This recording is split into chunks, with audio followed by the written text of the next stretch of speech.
Well, Akpabio State Governor Akpabio will be getting a 100 million naira medical retirement benefit under a new pension package in the state.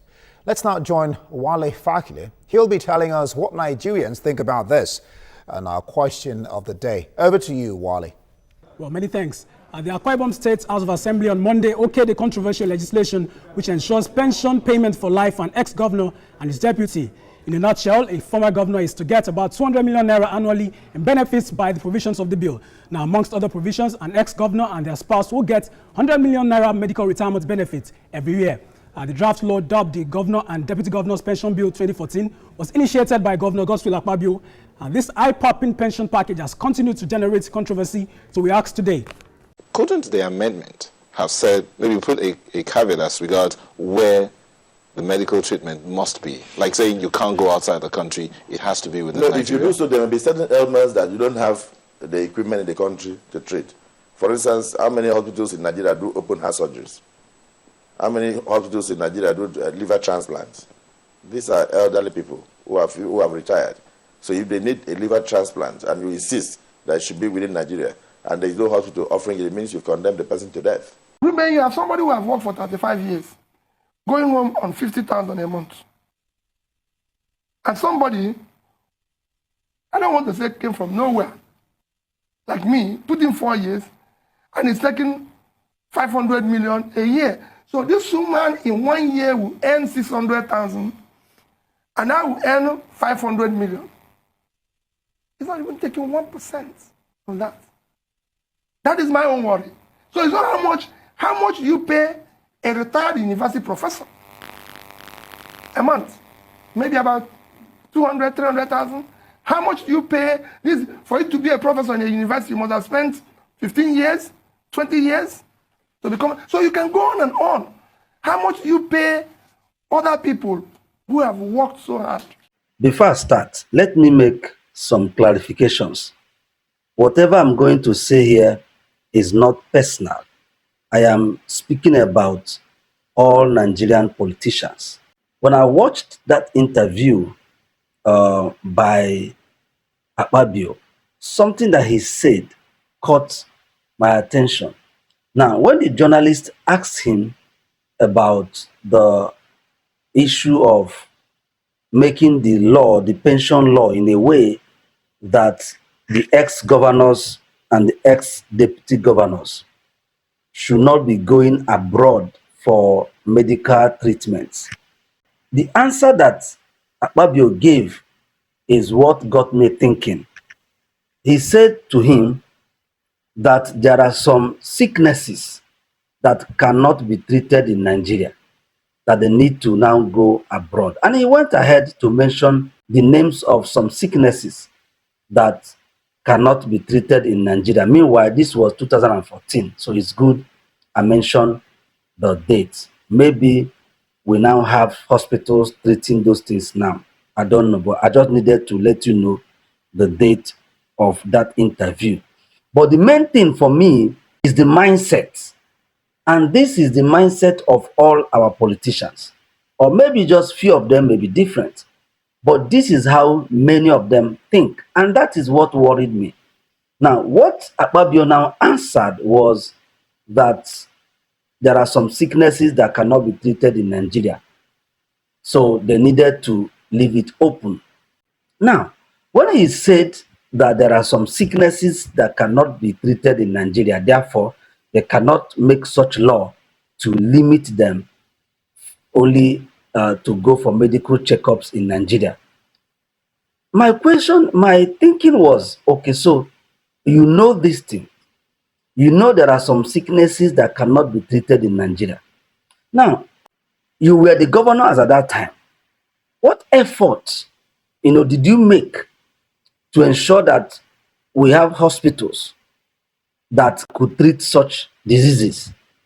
Now, you see, the thinking is, because there are some sicknesses that cannot be treated in Nigeria, so instead of ensuring that we have the equipment and the hospitals that could treat such diseases, what they would do is to make laws that will enable them to use state money to travel abroad, even when they have left office for treatment. You know, that sent shock waves to my bones. You are aware there are some sicknesses that cannot be treated, and you are a governor. In fact, your duty is to provide, make sure that those hospitals and equipments are there. Like I said, I'm not speaking about one person. I'm speaking generally about Nigerian politicians. They will not fix it.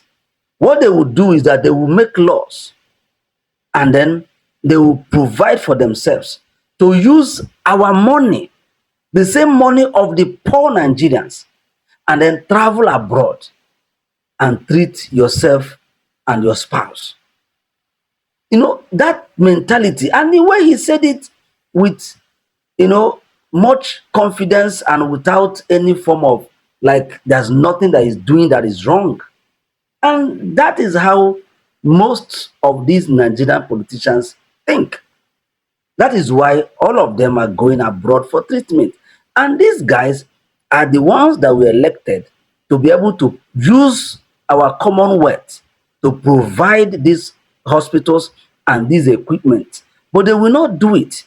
What they will do rather is to make laws that will enable them that even when they have left office, they will still use our common money to be going abroad for treatment.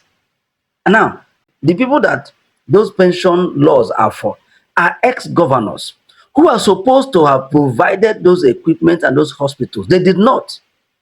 No, they did not. Rather, what they did was make laws, make provisions for them to be traveling abroad to be treating those sicknesses. The question is, what of the ordinary person? What of the ordinary Nigerians, ordinary citizens who cannot afford even a ticket to go abroad, let alone hospital bill? You see where we have issue in Nigeria. That is the biggest problem. The way our politicians think is terrible. The way our politicians see life is terrible. They see themselves as people who are above us. They see themselves as kind of superhuman beings. In fact, in my opinion, they don't even see us as human beings. They just see us as something that, tools that they just use and just drop. Because if not, how can someone that your duty is to provide those equipment and those hospitals, you did not. Instead, you provided money for you and your family, and then the ex-governors to be going abroad. What of the citizens? How many people can travel abroad? That is what got me worried. And I was like, the way our politicians see life, see governance is terrible. The second thing is when you look at like what Peter Obi said. Okay, so you people have put 100 million for your own and then 50 million for the deputy. How much does a civil servant get? A retired civil servant. How much? And that is where the issue is. You just served for 80 years or 4 years, as the case may be. And then you have 100 million, even though the money is not going to be given to them cash. Okay, but there's an allowance that you can go for hospital and have medical bill up to 100 million. The question is, what of that civil servant that put in his 35 years and got to the peak of civil service? How much is for the person? You will notice that it is nothing compared to these guys' own. And that is where the issue is. And that is because of the way our politicians see life, see us, see governance. And there's a problem. And that is why I use this opportunity to call on all well-meaning Nigerians. Election is coming up in 2027. We need to elect people with credible character. We need to elect people who have human face, who have human feeling, not these type of politicians that we have seen that they don't even care about us. And one of such persons is Mr. Peter Obi. Let us support him and let us stand behind him. By the grace of God, he will become our president and a new Nigeria will become possible. Thank you, and may God bless you.